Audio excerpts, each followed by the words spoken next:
Today it's time to get rid of the 1962 Volkswagen horn originally installed in this 2012 Kia Optima. I'm going to show you how. How on earth did Kia put this 1962 Volkswagen horn in this car? We're going to fix that. These are the PIAA sports horns I'm installing. 500 hertz on the left, 400 hertz on the right. These draw 5.3 amp combined, so there's no need to put a relay with these. It's simply a wire them in and you're good to go. First we have to take this upper shroud off. Phillips screwdriver, 10 millimeter wrench or socket.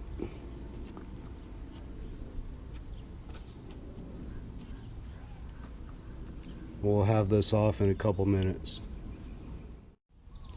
Okay, we loosen the 2 volts holding the air snorkel.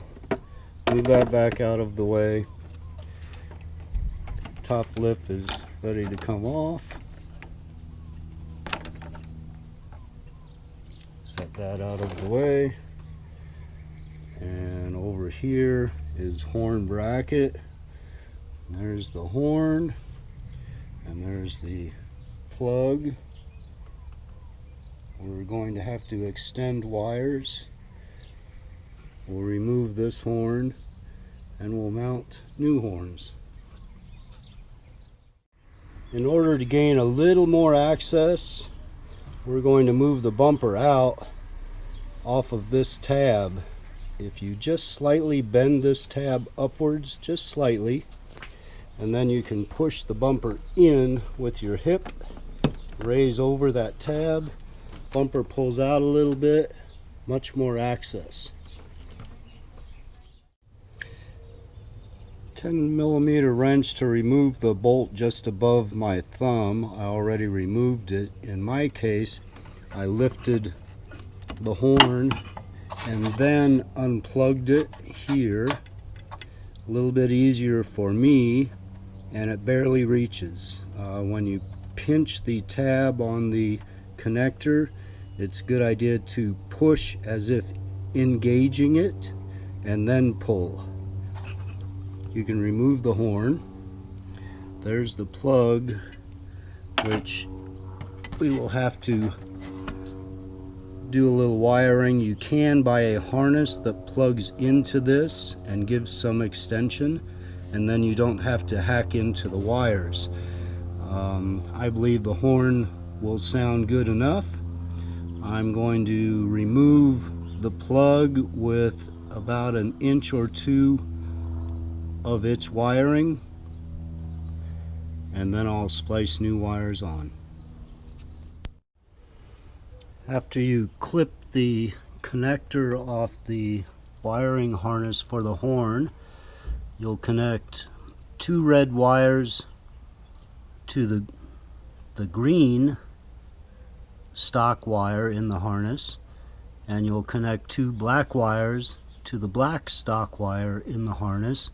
I simply used blue butt connector, and I put heat shrink as you see on the red wires right now, and I'll be putting heat shrink on the other one.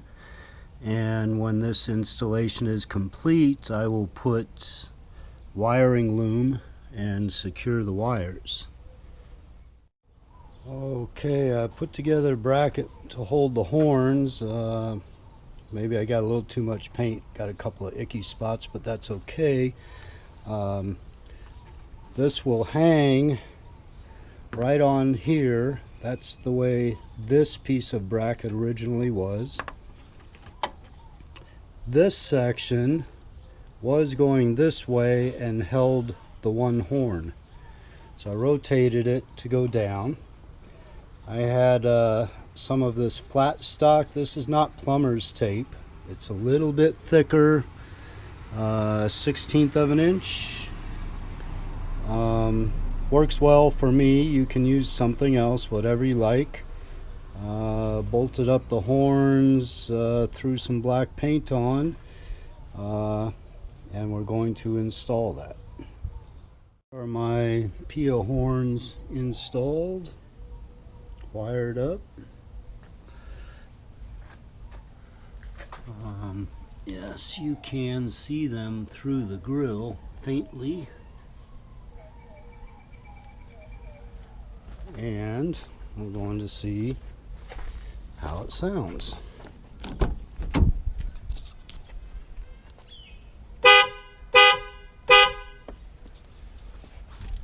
And that's much better than the Volkswagen horn that it came with. A reminder, we removed one horn here. The second horn remains plugged in. It's under the fender, around the wiper washer reservoir. My intention someday is to add the LED DRL lights, at which point I have to remove the fender. That's when I'll remove the other horn. Now the horn that we did remove has another purpose. You can replace the alarm horn with the original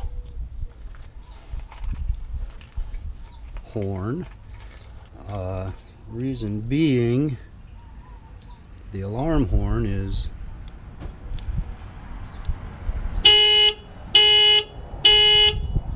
also a Volkswagen horn.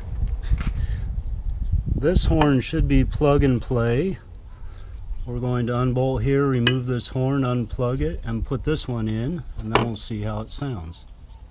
The original horn mounted up for the alarm horn now. It rubs right here on the hood prop strut. So once you mount it up, apply a little pressure to bend that slightly out of the way, and it sounds like, well, at least it's a little bit deeper. I prefer that to the original, and